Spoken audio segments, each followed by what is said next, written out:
The very first database we will study is MySQL.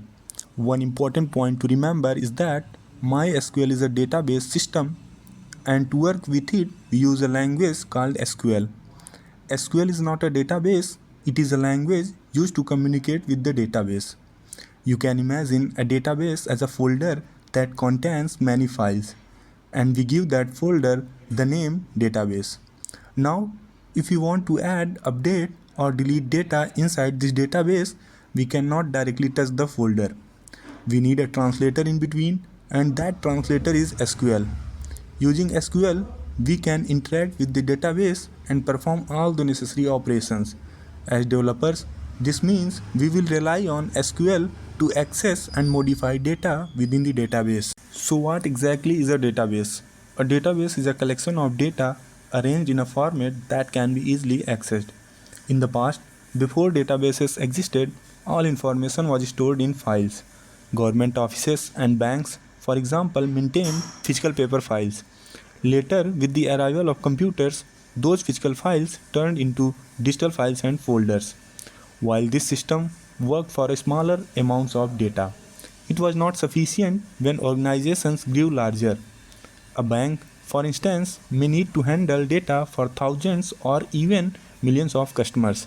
Similarly, applications like Facebook hold the data of hundreds of millions of users.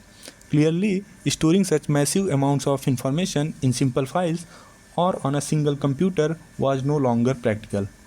This challenge gave rise to the concept of databases.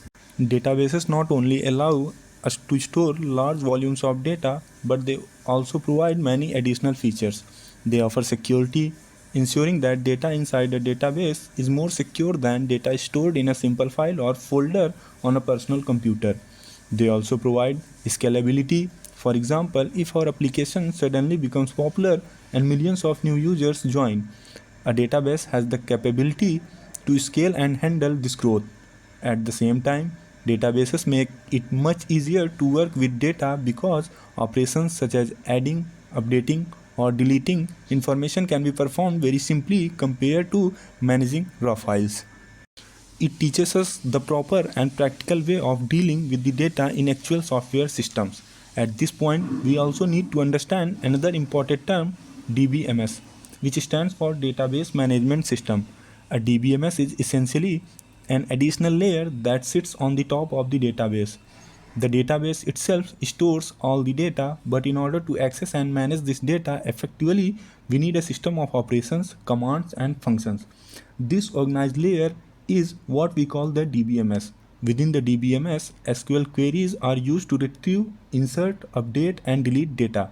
Therefore, DBMS is not a separate database, but rather a structured system that manages the database and makes it easier to use.